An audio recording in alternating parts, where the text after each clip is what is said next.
అనే నీలాంటి వాళ్ళకి భంగపాటు తప్పదు. అప్పుడు లేస్తాం. భంగపాటు తప్పదు మిస్టర్ రణధీర్. భంగపాటు తప్పదు మిస్టర్ రణధీర్. ఈ డైలాగ్ చెప్పే విధానం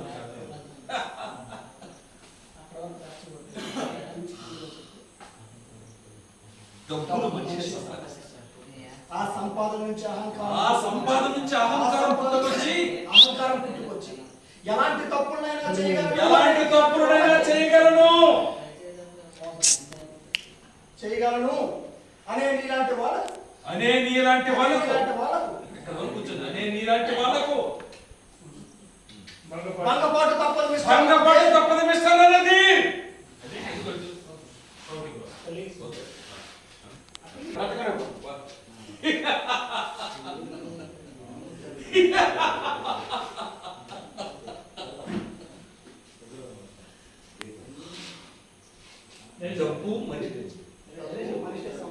డబ్బు మనిషే సంపాదిస్తాడు.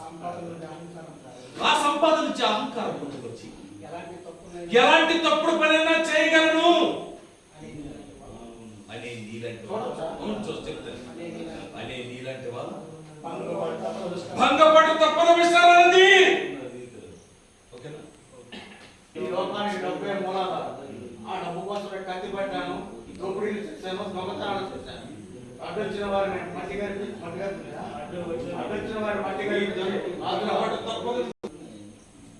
రణధీర్ పొరపాటు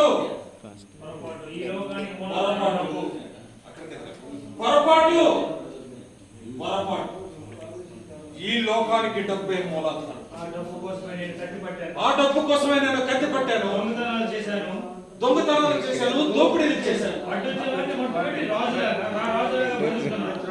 అడ్డొచ్చిన వాడిని మట్ట కనిపించి రాజులా బ్రతుకుతున్నా. రాజులా బ్రతుకుతున్నాను. ఇక్కడ కేసు అలా వచ్చిన కేసు బ్రతుకుతున్నాను. బ్రతుకుతున్నాను. దుర్యోధనుడికే తప్పలేదు.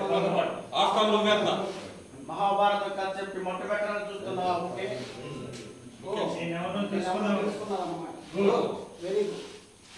ముఖేష్ ఎక్కడ ఇంతవరకు ఎవరు అంటే ఫస్ట్ అండర్లో తప్పులేదు అంటే ఇంతవరకు ఆడిన డిస్కషన్ లో నువ్వు వేయడానికి తెలిసింది. ఓకే చెప్పండి. మహాభారత కథ చెప్పి మొట్ట పెట్టాలని చూస్తున్నా. అడ్డొచ్చిన వారి మట్టి కనిపించడం.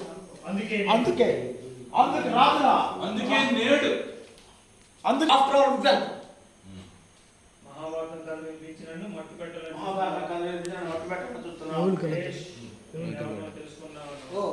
నేనెవరో తెలుసుకున్నాను.